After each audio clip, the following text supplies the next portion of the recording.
Alright, hello everybody, and welcome back to this playthrough of Elden Ring. In the previous episode, we began the playthrough of Mr. Squeaks, and we proceeded to analyze and look at the starting area. In this episode, we are going to pick up from the bottom of the pit that we were thrown into, and we've found the combat tutorial cave, and we're about to go ahead and jump through that, analyze some of the combat techniques and gameplay effects, and, well, I guess I'll leave the rest to you. Let's go ahead and jump right in.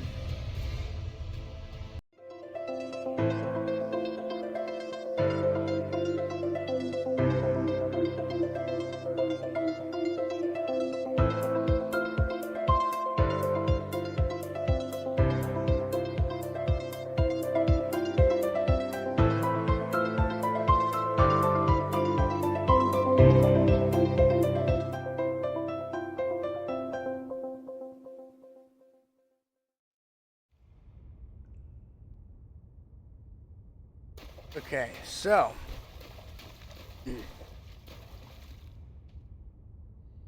this is the Elden Ring equivalent of the Dark Souls campfire, which is a very popular video game trope that represents a checkpoint.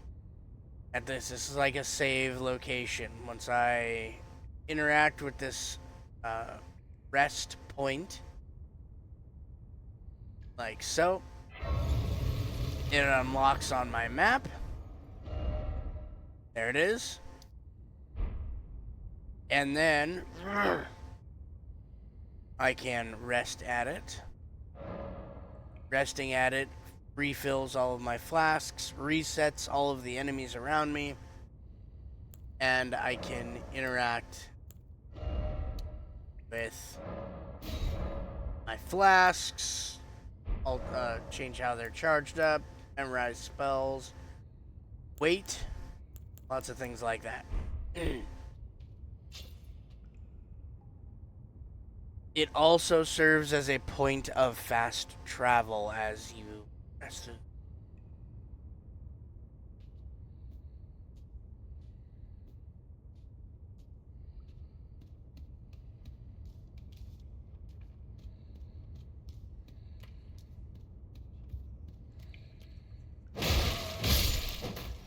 So something that the fighting, the combat in this game is very nuanced in my opinion, because the hitboxes of both you and the enemies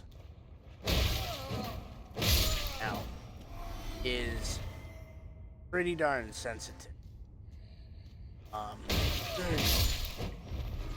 And because of that, they provide you with an aim lock, which is very helpful. You can click the stick, and then your camera focuses on an enemy.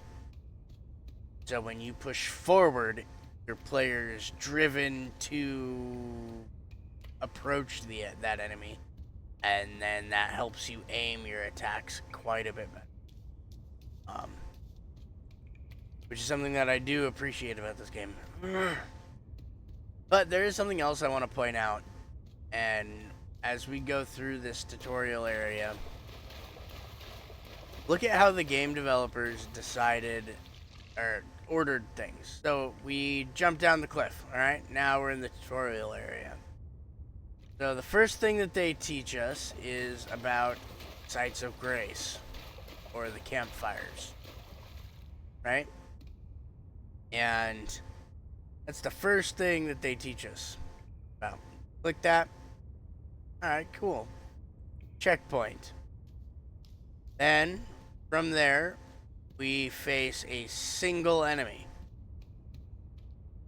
So, this is how combat works. Swing your weapon, hit the enemy dies.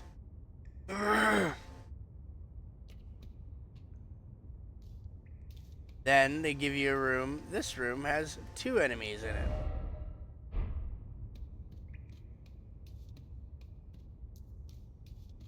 Makes it a little bit more complicated. Alright, now you're dealing with figuring out how to deal with attacks from multiple directions and things.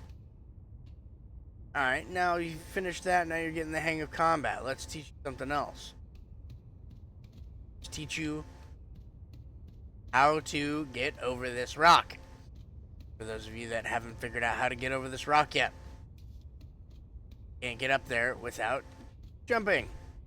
So at that point, they're teaching jumping. So we've got basic combat. We've got jumping. And now we've got, oh crap, we're being shot at by ranged weapons. So we're being taught how to evade ranged weapons. And different ways of moving so that you don't get hit by the ranged weapons. Okay. So we can just evade that and not really have to worry about anything. And now we have another dude. Oh, this dude's got a shield that he hides behind. And when we hit it, we bounce. So we got to figure out how to break this dude's shield.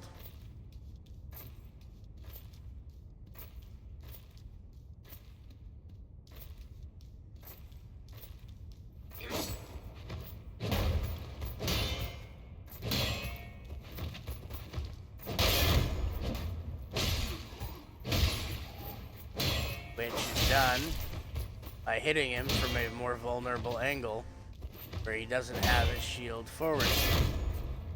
Or by hitting him enough so that his shield stance breaks, he gets that knockback, and then you can capitalize and hit him.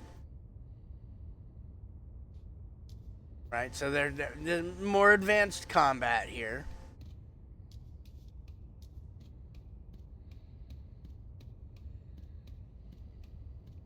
And then we got another 2 enemies over here.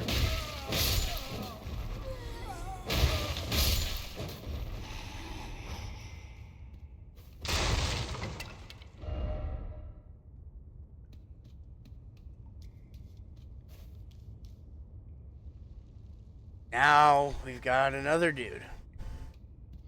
Shield, sword and shield, and a crossbow. Oh, whoops.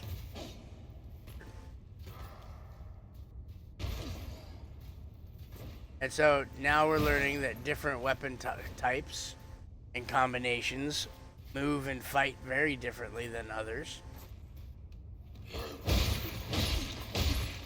And if you time it to when you're hitting him right before he strikes, his shield is going to be out of the way and you can capitalize on that. But you see, it's getting more and more involved as we progress through this tutorial area.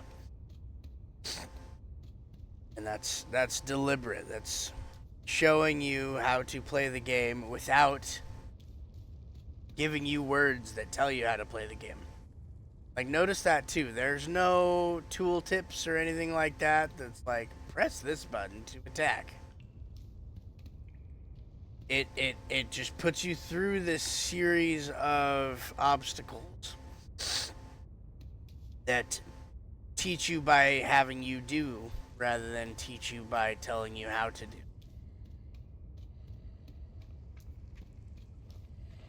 Those tend to be the better ways of introducing a game to the players to where the players don't get bored.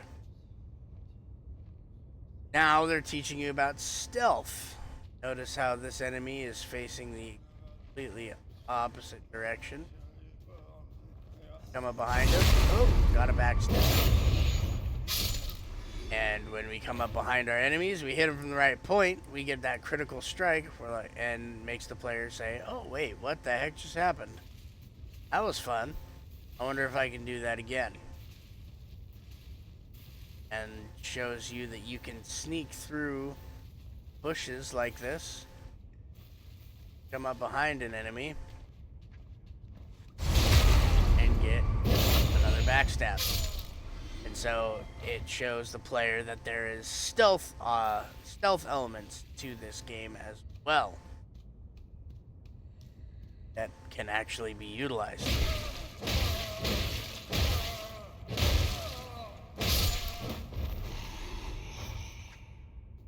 And then Stake of America.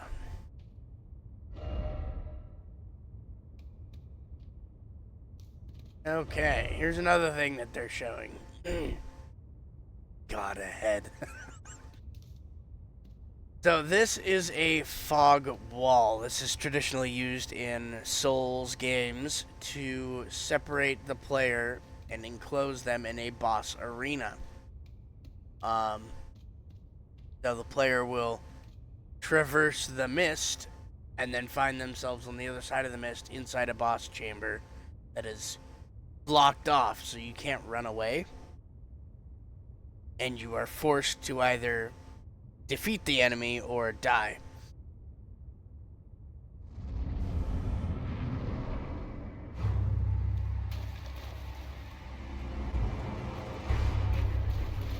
So it looks like this dude has a great sword. Oh, I'm actually... Oh, no, there it is. Wow, I actually died. See, this is how much I suck at this game. So, notice, this shows you something else when you die. You can choose to either revive at a Stake of America, whatever that is, or the last site of Grace visited. Now, the last site of Grace visited was quite a ways back. At the very beginning of the tutorial area. So I'm going to try the Stake of America.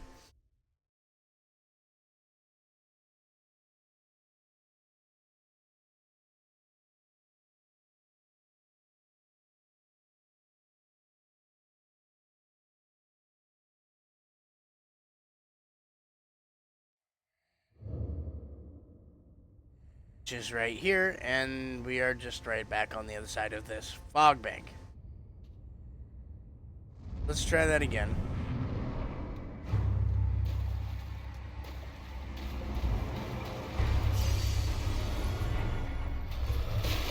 Oh, that. Excellent start.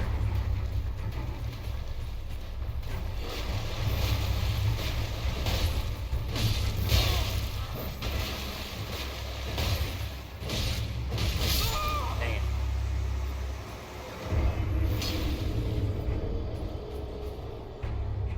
I am not very good at the dodge timing this game. A very tight window after you push the dodge button. You have a flash of invincibility. Very tight window. That is particularly difficult to do much with. Oh, the places.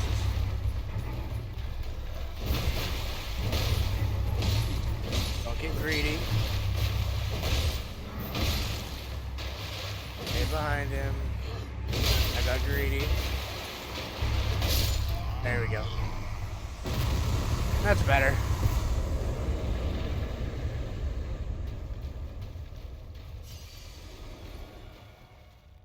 Okay, and recollect my runes that I had.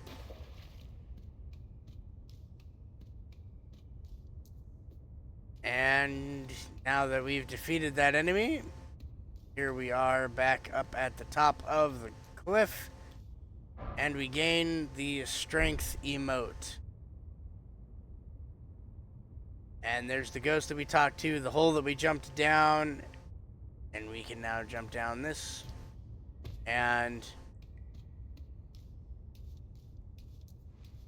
head through this door into the next area, having completed the tutorial.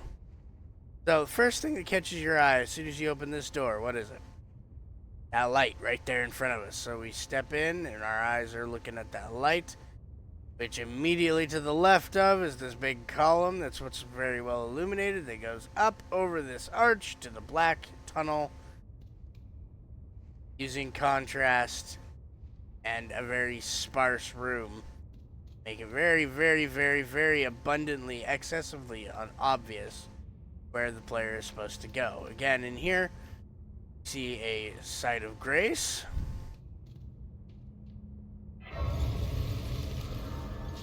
Followed by a collectible item, which stands out because of the bright color, which is right next to this tunnel. But we also see a white fog wall that we need a stone sword key to be able to open, which we do not currently have. We can't go that way, so we can just go this way. And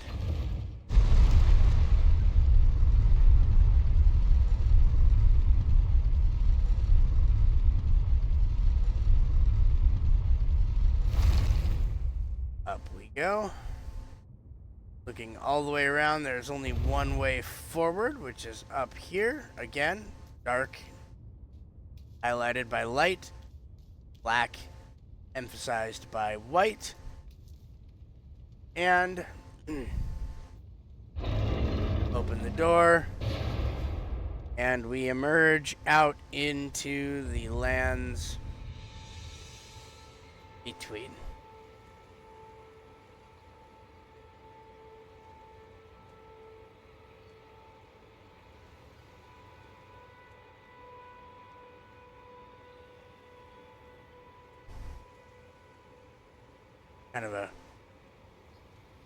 Kind of an excellent eye-catching vista here. Partly by design. The game designers wanted the player to walk out of this door and be like, "Oh wow."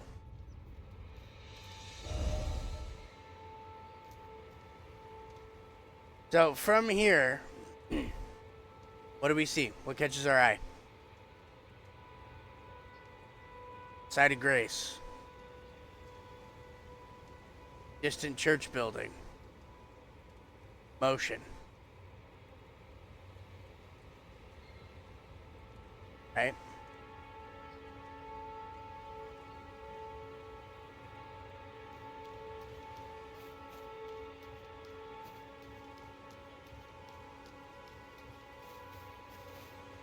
Well, let's start with the Site of Grace.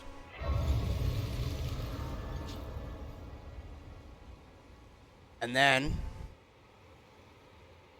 there's a guy here. Let's interact with this fellow. Oh yes, tarnished are we? Come to the lands between for the Elden Ring? Of course you have. No shame in it. Unfortunately for you, however, you are maidenless. Without guidance, without the strength of runes, and without an invitation to the Round Table Hold, you are fated, it seems, to die in obscurity. Other thing about Elden Ring and Souls games, talk to people until they repeat the same message to you twice.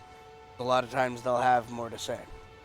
Luckily for you, however, there is one shining ray of hope for even the maidenless. Me, Vare. Take care to listen. Are you familiar with grace? The golden light that gives life to you tarnished.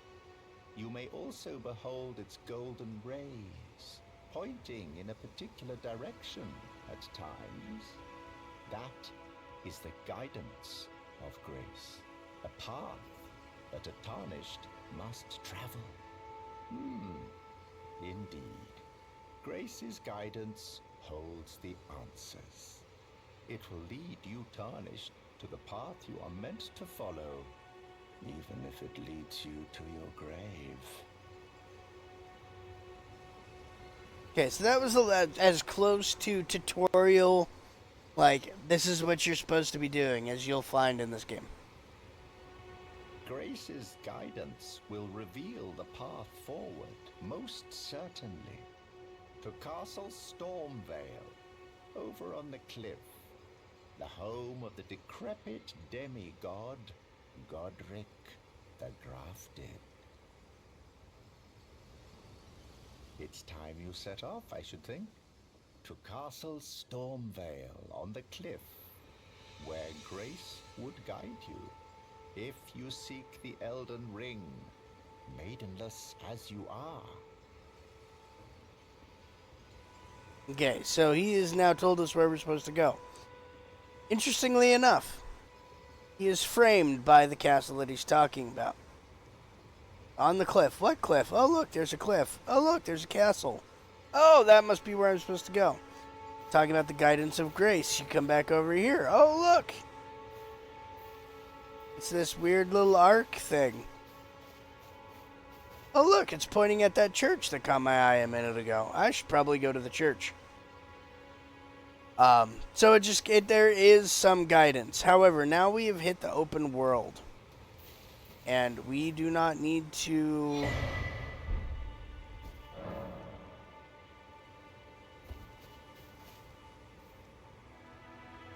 We don't need to actually do that. But we're going to. Because what I need particularly at this moment is equipment. So, Mr. Squeaks has faced the message. Now Mr. Squeaks is going to acquire equipment. Now, I am absolutely trash at this game. There might be some players out here that can defeat that big-ass horseman over there. I am not one of them. I'm very much not one of them. I would need a lot better gear to be able to take that fight. So we're gonna go around and go to this church.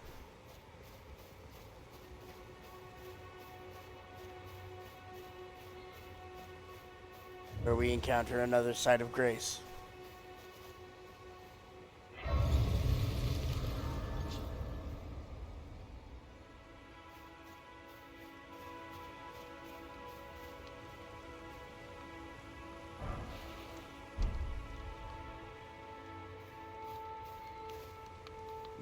Tarnished. I can see it. And I can also see that you're not after my throat. Then why not purchase a little something? I am Kale, purveyor of fine goods. So, a couple of things you're going to want from this fellow is the crafting kit. And possibly probably the telescope. I don't think you can get that later. But we don't have enough stuff, runes, to acquire that. Goodbye. So for now, we're not going to mess with that. But we did just pick up a smithing stone, and I believe with a smithing stone we can make this not better. Okay, need another one. We'll get to that later. So we're being pointed in the outwardly direction. That is the direction that I want to go because I want to go somewhere where I can kill some dudes, take their equipment. I'm going to really quickly not want to do that, but alright, I guess we're doing that. No, more what I meant was that. Hit the wrong button, but that's okay.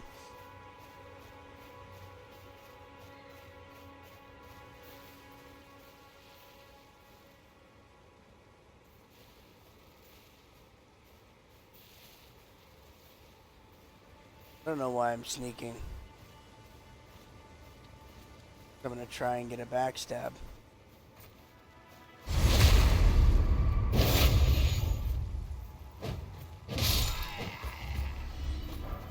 Ooh!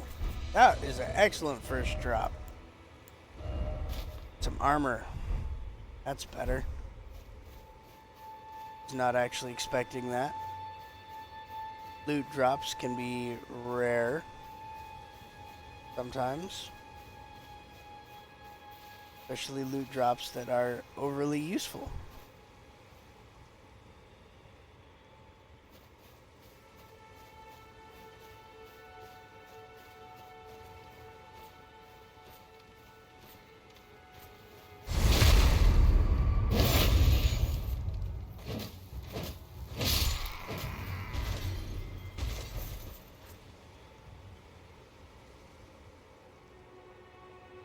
All right. Now we need better armaments.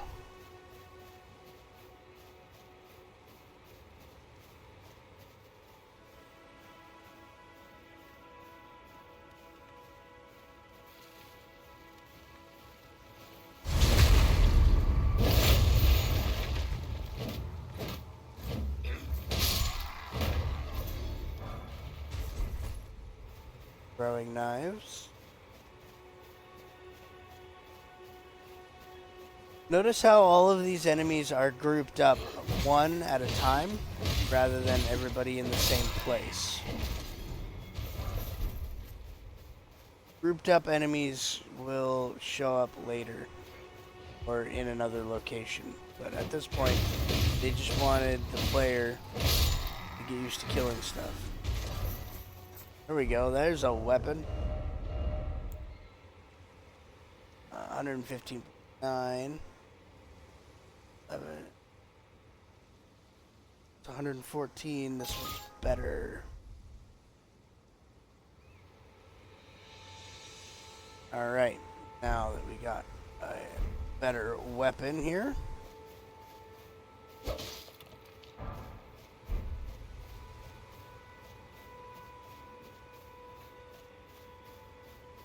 go kill this dude.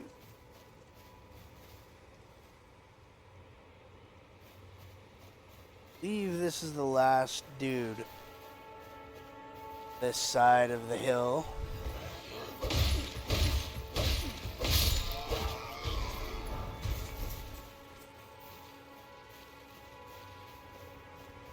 There's another Stake of America.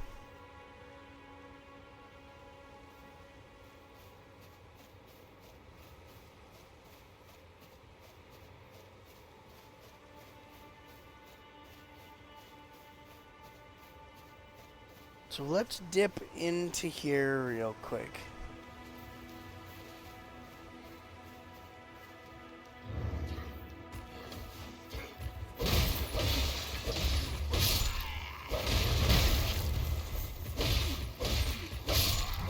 I'll kill these guys.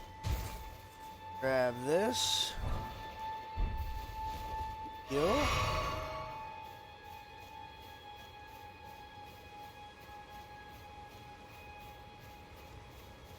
And hit this site of grace.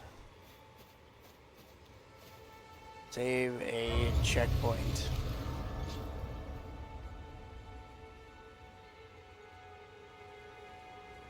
I just had a very interesting idea.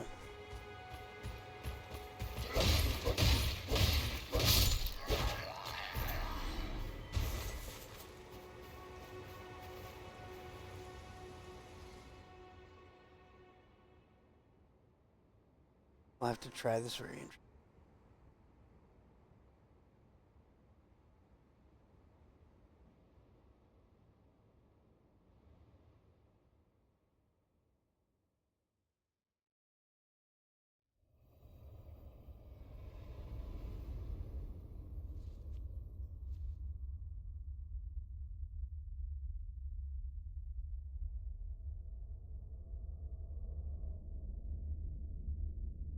Greetings, traveler from beyond the fog. I am Melina.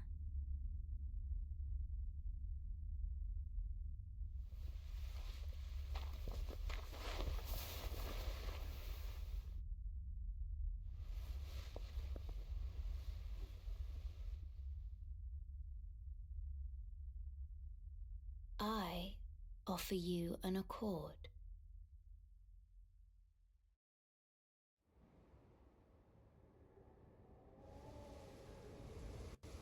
Have you heard of the Finger Maidens?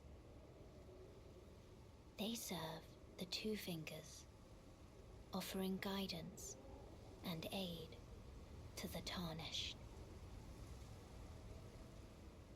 But you, I am afraid, are maidenless.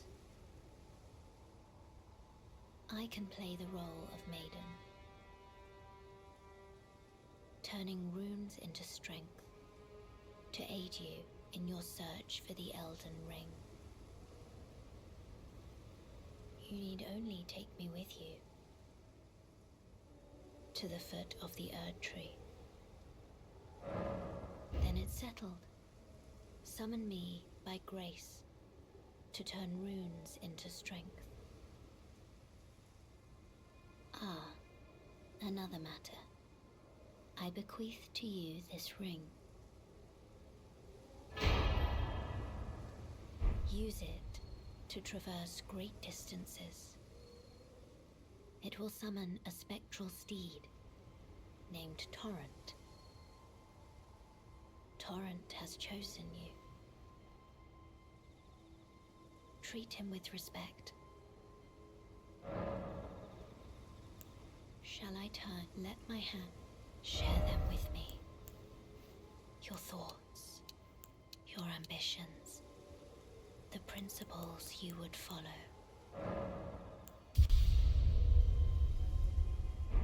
Okay, so we just leveled up.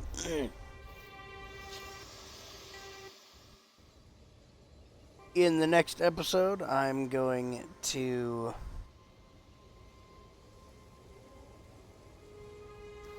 try something that may or may not work.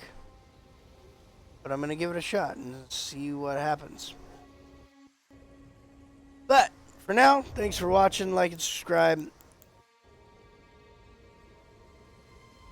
I will catch you in the next episode.